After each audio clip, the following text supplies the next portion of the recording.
Buongiorno amici del canale! Ciao! Ma ci prende tutti secondo te, Clarissa?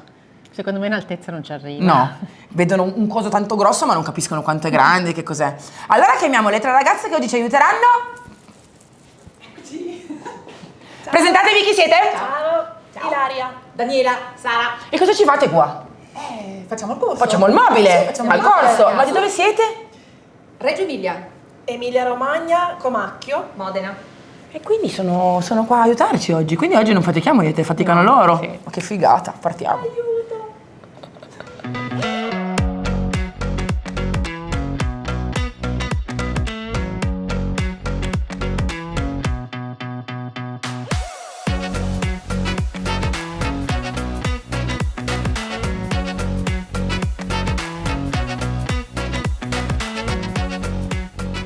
Ragazzi, venite pure qua perché iniziamo con Aba. Prego. Pensavano di fare il corso senza partire da Aba, sì. Aba che cos'è? Aba è la soluzione perfetta per detergere le superfici prima di colorarle. Non va fatta se si passa olio jasmine o se si vogliono nutrire i legni con cere o altro. Va fatta per poi ricolorare. Aba cosa fa? Deterge, sgrassa, toglie le impurità e rende la superficie più porosa, ok? Più aggrappante. Quanto se ne mette? Qua ci sono 3 litri di acqua, ne metto più o meno 2 bicchieri e metto un po' di bicarbonato, più o meno 2 cucchiai per litro. Poi mi dicono, ma tu cambi sempre le dosi? Non è che cambio sempre le dosi, dipende da quanto è sporco il mobile, perché se il mobile è molto sporco preferisco fare Aba un pochettino più strong, un po' più aggressivo, se invece il mobile è semplicemente da purificare posso mettere anche un pochettino meno di tutti e due. Guanti li avete? Brave. Spugne le abbiamo? Grattano. Qua ho messo anche due spazzoline perché in alcuni punti si potrebbe fare. Va fatto Aba sia nelle parti esterne, quelle più particolari, che nella parte interna. E poi ovviamente si sciacqua come? Con acqua pulita e un pannettino. Partiamo? Sì. Andate, via!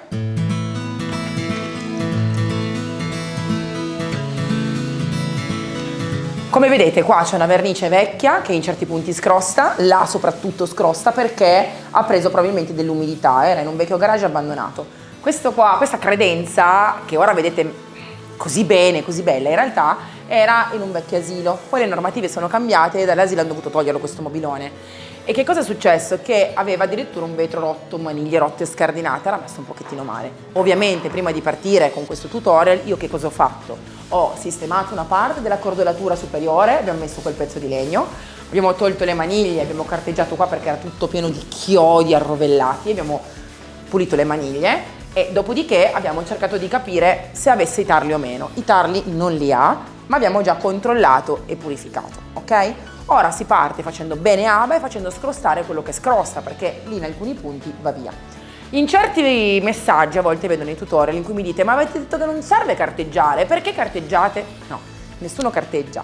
Qua laviamo e poi si va diretti su questo colore con Magic.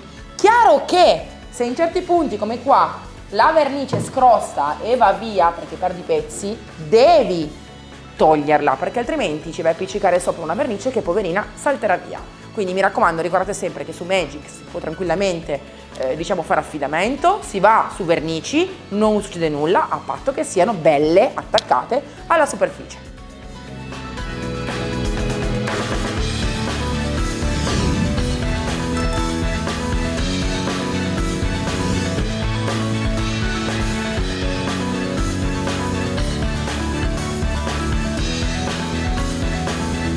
Quando si hanno dei vetri da proteggere prima della pittura, io consiglio sempre un metodo molto molto importante.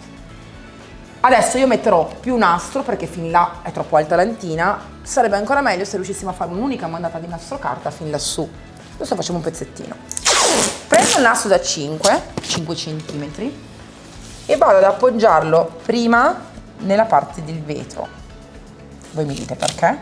Adesso vedete.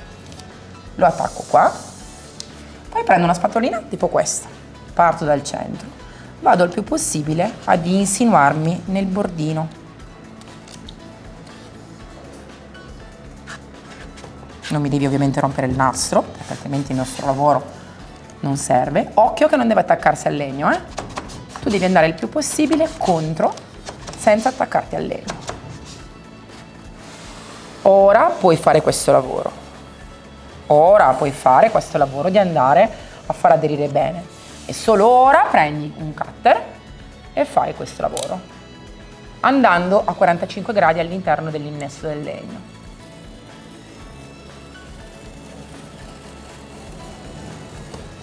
Questo è l'unico modo che ti garantisce davvero di proteggere il vetro. Perché? Perché se tu cerchi di essere preciso e andare con il nastro carta il più possibile vicino al legno, andrà sempre comunque a crearsi una sovrapposizione e il nastro carta non sarà mai dritto perfettamente. L'unico metodo per avere un nastro carta davvero preciso e andare a mascherare bene il vetro è questo.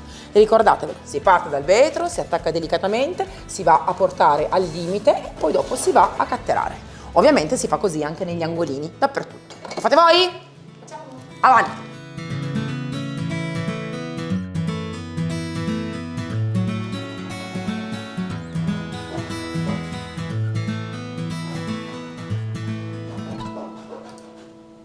Quando si parte a voler fare un progetto da una carta così pazzesca, il colore deve essere veramente studiato nei minimi particolari. Questa però non è una carta nuova, è una carta usata, messa e tolta perché purtroppo non stava più bene nell'ambiente. E cosa vuoi fare? Vuoi andarmi a sprecare una carta di questo livello? Mai più.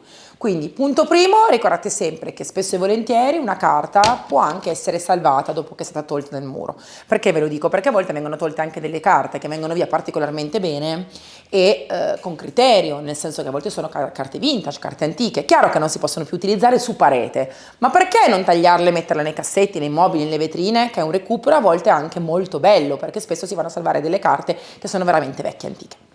Quindi ora abbiamo deciso di creare un colore su misura per far sì che stia benissimo con i fiori di questa carta, che sono loro. Tutto gira intorno a questi due fiori.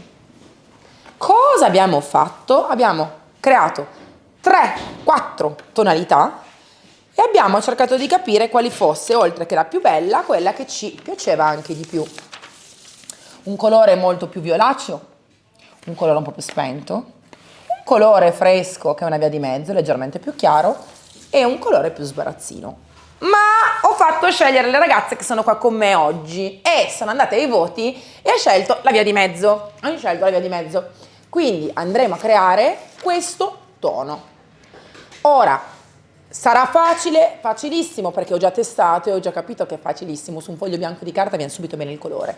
Ma la cosa che voi dovete ricordare è che su un mobile così grande, se finisce, avete due alternative. O fate poi una tecnica che non vi va a far vedere l'eventuale leggerissimo cambio di colore che c'è nel momento in cui avete ridovuto creare la miscela, oppure si pesa tutto, ok? Qui noi faremo un décapé. Perché facciamo un décapé? Perché vogliamo che questo verde molto allegro e simpatico venga poi fuori dalle striature del décapé. Però è ovvio che, è anche nel mio interesse, creare abbastanza colore per far tutto il mobile. Non mi serve che sia un colore completamente coprente dappertutto, proprio perché poi farò il décapé, però comunque il tono deve essere bello, puro, pieno e si deve vedere bene questa tonalità. Quindi io parto assolutamente creando già mezzo chilo di colore. Quindi cosa faccio? So già che metto mezzo chilo più questo dito che c'è qua, che saranno veramente 30 grammi, e poi vado a misurare con il cucchiaio quanti cucchiai di colore più chiaro vado a mettere, in modo che ho abbastanza l'idea chiara su quella che sarà la tonalità finale. Non vi piace questo? Benissimo, prendete la bilancia da cucina, quella che gramma. Avete messo 400 grammi di pittura e 10 grammi, pittura di base e 10 grammi di un altro colore, se dovete rifarla siete perfetti, a posto. Ma non dovete mai aver paura di miscelare i colori, perché se tu misceli i colori ne crei un'infinità, sono sempre diversi, sempre perfetti su misura, ma soprattutto è facile, non è difficile. Per creare questo colore pazzesco useremo la maggior parte di vin brûlé e un pochetto di bacio di rosa. Ovviamente andiamo poi a ricalibrare e ricreare sulla grande quantità. Abbiamo già girato molto bene. Ora mi aiuto con una leccarda da cucina, così non spreco nulla. Io faccio che andare già in una vaschetta, perché? Perché almeno se poi dovessi utilizzare anche il rullo per fare delle parti alte, per fare delle parti più ampie, sono molto felice appunto di avere tutto lo spazio. Svuoto completamente il barattolo e ricordate sempre che è meglio non sprecare nulla, neanche un grammo di vernice. Vado a mettere anche lui, ovviamente ce ne saranno proprio 2 cucchiai, la quantità che ho messo la conosco e quindi sarà per me comunque facile rifarlo. Ora Emma, vieni vicino a me perché creiamo la tonalità giusta, come stamattina, quella che ci piace di più. Dimmi tu bon, io non sto grammando e non voglio andare neanche a cucchiaiate. Ok. Vado. Metti. Inizierei così. Secondo me siamo a 100 grammi, più o meno. Ne aggiungerei ancora. Sì, è ancora molto rossiccio.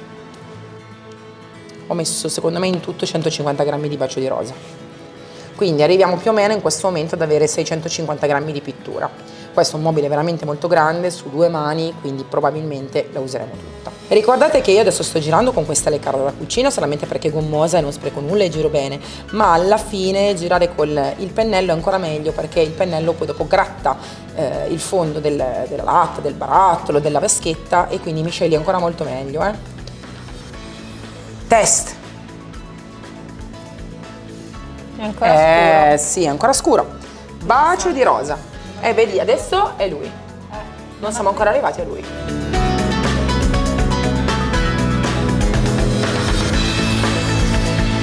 Sicuramente ne ho messi altri 100 grammi.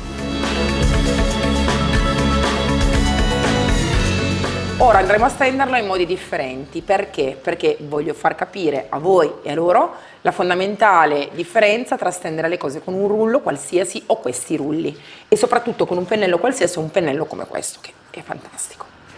Ricordatevi sempre, quando si usano i rulli in generale con il pelo, soprattutto i nostri in microfibra, è meglio fare questa cosa prima. Abbiamo pettinato il gatto, insomma.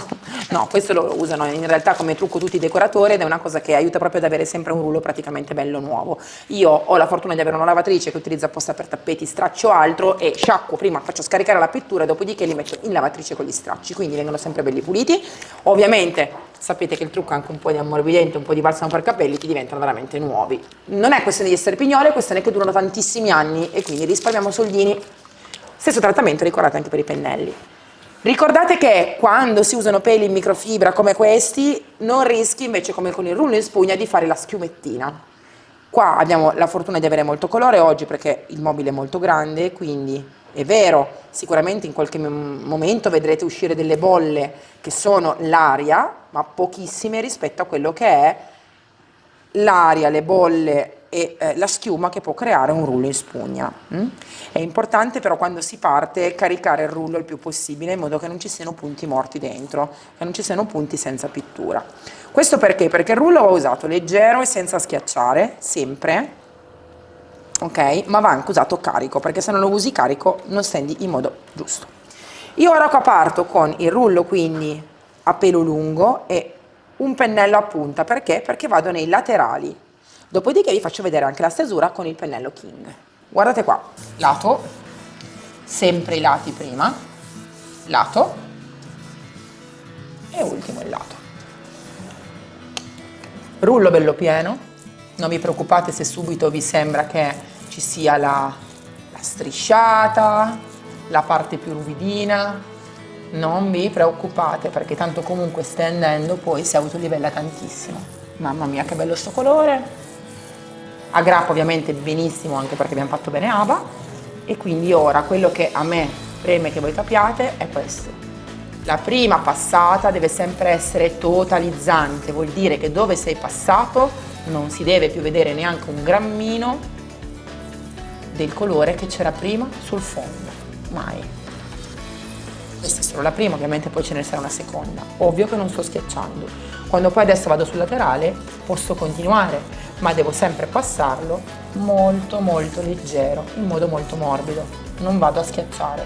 Se mi trovo a dover schiacciare per andare in profondità, piuttosto mi fermo e prendo il pennello. E voilà! Perché si deve usare il rullo? Perché copre tanto, perché vi fa risparmiare, perché non fate fatica, perché rende la pittura il triplo rispetto al pennello. Col pennello se ne usa un po' di più, ma perché si dovrebbe anche usare il pennello? Perché è pazzesco il nostro King e adesso ve lo faccio vedere. Pennello sempre a punta, gli facciamo sempre gli angoli prima. Il pennello a punta va bene in profondità e tu non fai fatica. Mi raccomando, come vedete il pennello lo tengo dalla ghiera. Importante per non sprecare colore, per calibrare bene il tutto.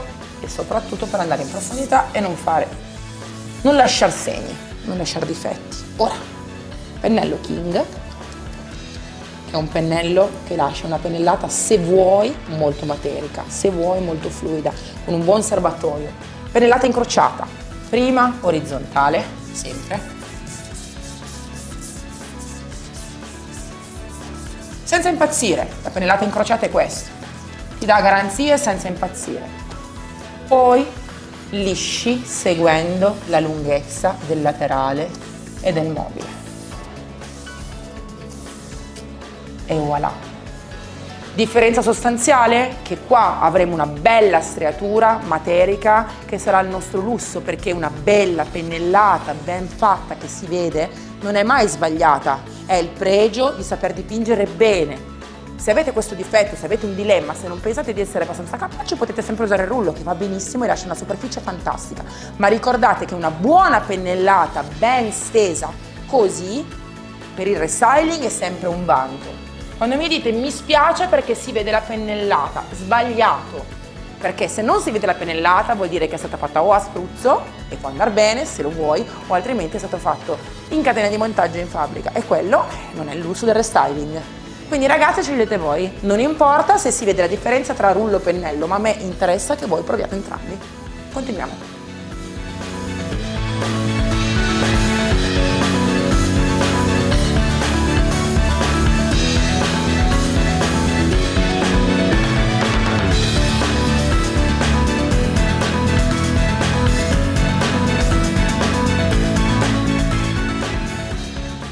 Seconda mano su tutta la superficie, come prima. Saranno le ragazze a decidere che cosa utilizzare, se utilizzare rullo o pennello, perché ormai hanno capito dove si trovano meglio e con che cosa. Quindi io riparto con il mio pennello a punta, faccio di nuovo il mio bel burdin in modo bello preciso, e ricordate sempre che il colore è vero, è già molto bello ed è già molto coprente, ma per avere un tono veramente perfetto, quindi una tonalità bella profonda, è fondamentale dare questa seconda mano. Noi poi faremo anche il décapé, quindi in realtà si vedrà ben poco questa seconda mano, ma è importante per il tono di colore. Non schiacciate, ricordate sempre che il rullo deve essere utilizzato fin quando ha da dare. Quando vedete che il rullo inizia a essere secchino, non ha più nulla da dare, non schiacciatelo, perché va a finire che poi sprecate vernice, perché dovete dare poi un'altra mano. Perfetto, adesso chiamo le ragazze e le faccio lavorare.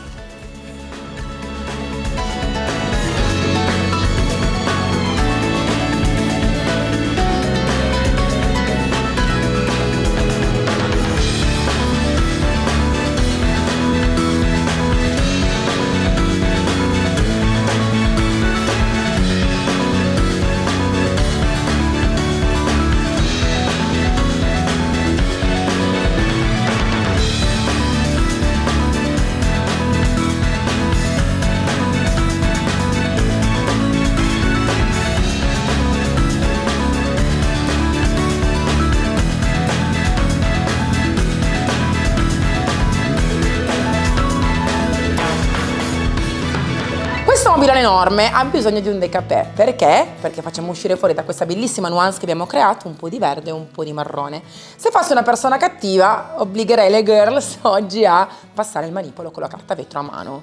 Lo faremo in alcuni punticini in cui magari è meglio non andare con la levigatrice o dove la levigatrice non arriva in profondità, ma su grandi superfici mi facilita tantissimo il lavoro la mia levigatrice. Ora, io ho una levigatrice molto buona, roteo orbitale, perché rotea e vibra. Voi potete farlo anche con un'altra levigatrice, a patto che abbia una piastra molto morbida che vi consenta di non graffiare il mobile, e comprate levigatrici che hanno i pezzi di ricambio. Makita li ha sempre.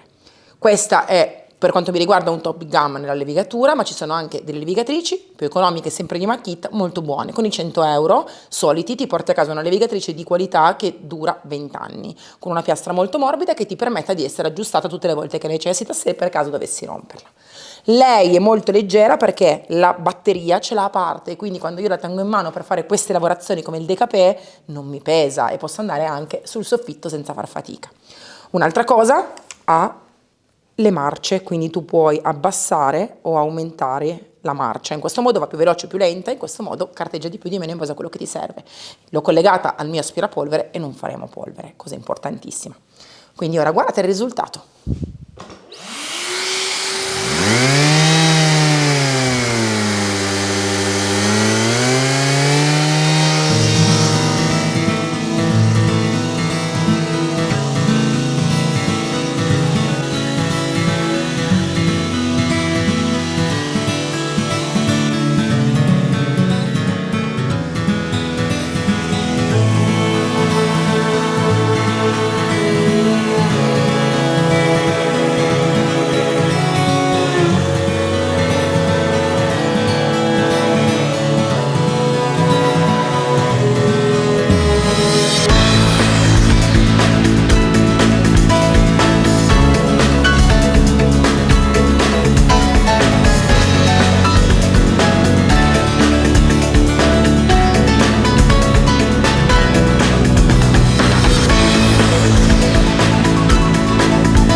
Andiamo a riposizionare le maniglie. Utilizziamo ovviamente le vecchie maniglie che abbiamo sverniciato perché erano veramente messe male, avevano tutta una colorazione verdastra scrostata. Utilizzo una pinzettina molto precisa, chiodino dorato e vado qui.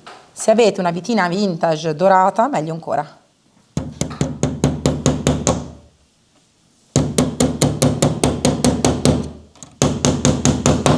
Una,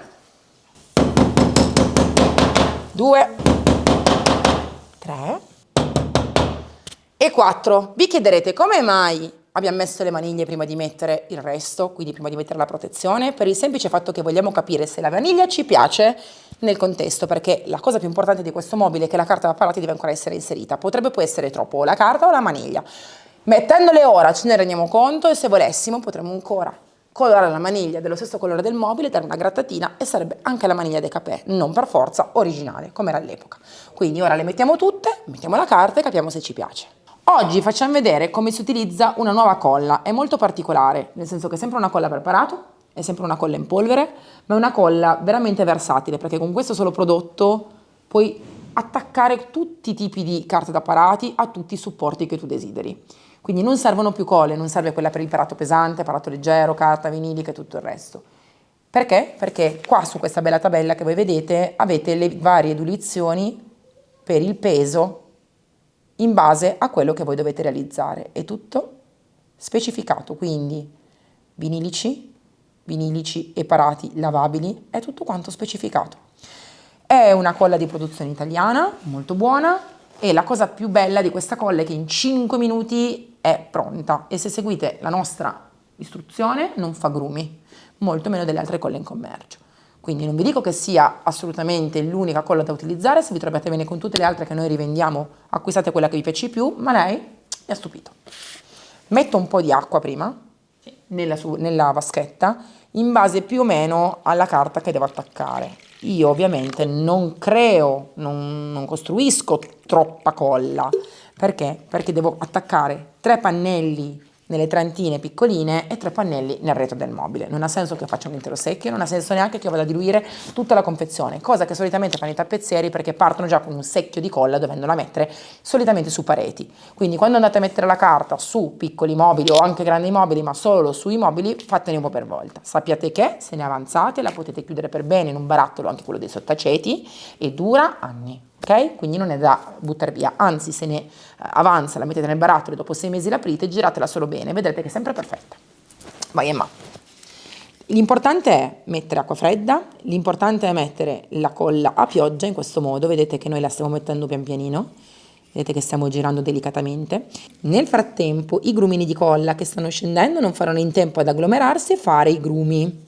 E come tutte le altre colle, quando inizia a diventare torbida, come è torbida adesso, andateci piano ad aggiungere, perché quando inizia a intorbidire vuol dire che inizia anche ad addensare. Adesso io continuo a girare, aspetto veramente 5 minuti di orologio e dopodiché avrò la mia colla bella, gelatinosa, cremosa, ma della liquidità che mi serve. Questo è il risultato dopo 5 minuti. Non c'è un grumetto, bella, trasparente, cremosa, perfetta. La colla appena fatta inizio a metterne un po' sull'antina e poi un po' anche sulla carta in modo che si imbeva per bene.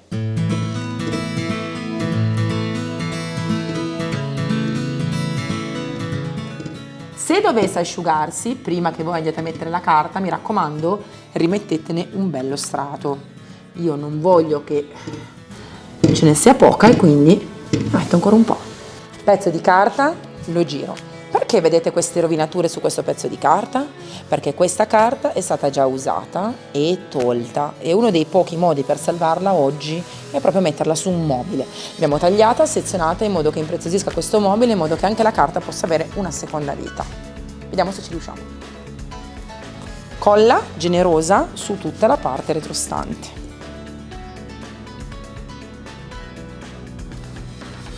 Aspettiamo che la carta prenda bene la colla.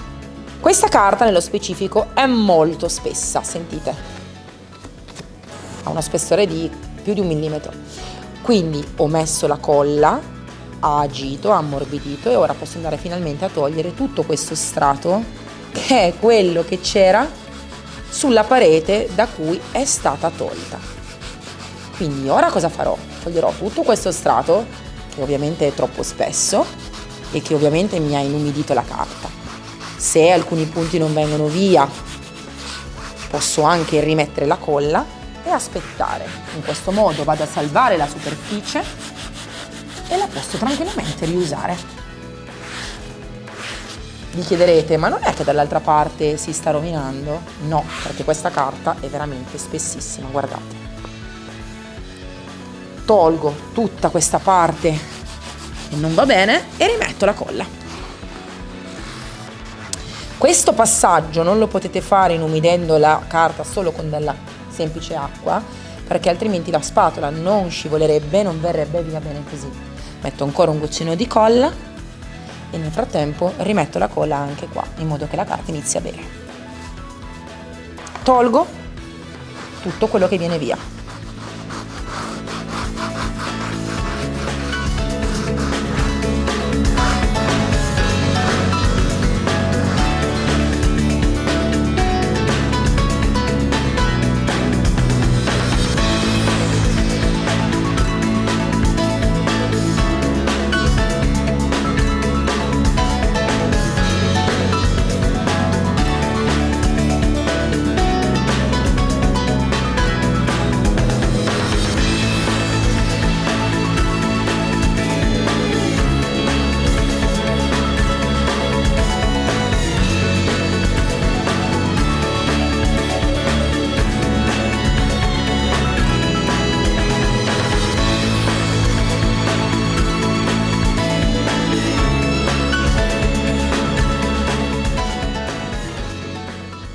Metto la colla sulla carta da parati mentre le altre ragazze la stanno stendendo all'interno del mobile.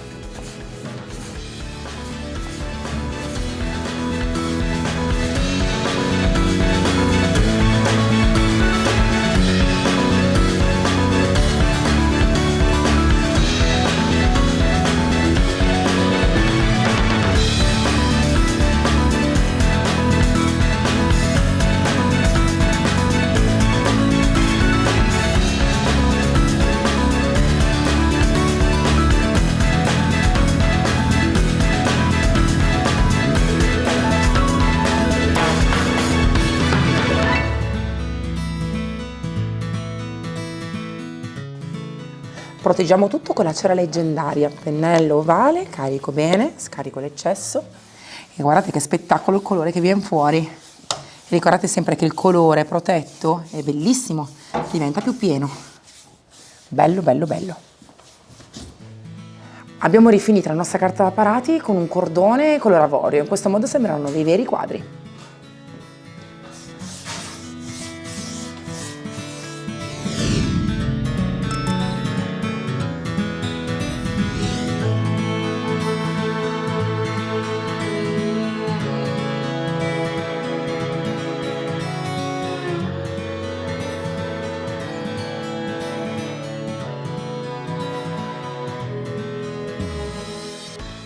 Sono le 8:20, ma non di mattina, 20:20 di sera. Le ragazze devono rientrare a casa e quindi lasceremo i vetri da lavare e le foto di rito a domani. Quindi per stasera abbiamo finito tutto il lavoraccio, mi ha rimesso le ante e sono molto molto felice di questo lavoro, sono orgogliosissima di loro. Bello. Venite? Ragazzi, allora, alla fin fine, la carta è troppo? No, no. No. Vai vicino a Emma che se no non ti vedono, vai vicino a Emma che se no non ti vedono. Ci vedi tutte?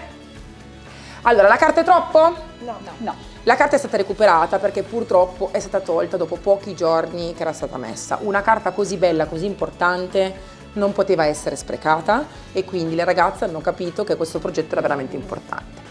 Hanno capito anche che con un po' di ingegno ogni tanto ci si diverte, spellicolando, togliendo il retro della carta per renderla di nuovo abbastanza liscia per poterla riutilizzare. Sta bene qua solo perché abbiamo voluto dare a questo mobile comunque un'aria vissuta, abbiamo fatto il décapé, l'abbiamo reso più vintage, altrimenti la carta sarebbe dovuta essere perfetta per star bene con il mobile se fosse stato perfettamente liscio. Un'altra cosa, ricordate che quando mettete la carta da parati dentro dei mobili che sono in legno massello e spesso hanno l'occhio, hanno degli avvallamenti, quindi può anche essere che arrivi ad aderire meno e quindi può rimanere qualche bolla, ma ovviamente la struttura, il comportamento del mobile non si può modificare, così è. Io sono molto orgogliosa anche di aver mantenuto il vecchio colore, che assolutamente non potrà mai essere un colore Magic, ma proprio per questo rende ancora più onore alla vecchiaia di questo bel signore. La farfallina quanto sta bene? Bellissimo. Siamo contentissime perché siamo riuscite comunque a finire in un giorno questo mobilone, non è da tutti, siete state veramente molto brave. Ovviamente se avessi dovuto farlo solamente con Emma magari ci mettevamo anche 3 giorni, forse 3 giorni ce li mettevamo. Quindi mi raccomando, provate a salvare i vecchi mobili, ma un po' di astuzia. Se avete un mobile che ha una vernice che scrosta come la nostra, che ha un interno di questo tipo, non andate a pretendere la perfezione, perché voleva dire carteggiare tutto, sverniciare tutto e perdere una giornata magari solo per questo lavoro. Creando questo gioco di colore con il verde che si intravede sotto la nostra nuance, abbiamo sicuramente creato una marezzatura che ha portato una bella finitura. E le scrostature non sono più un problema per tantissimi anni. Magari fra 100 anni qualcuno lo rifarà e dirà: ma che accozzamento hanno fatto? Penso un po'. Allora, dove troviamo Magic Paint, Emma? Lo troviamo sul sito magicpaint.it o dai rivenditori autorizzati che trovate sempre sul sito, suddivisi per regioni, oppure nel cerca scrivete il vostro paese, la vostra città e trovate tutti i rivenditori vicini. Dove non troviamo Magic Paint? Su Amazon. Ciao! Andiamo!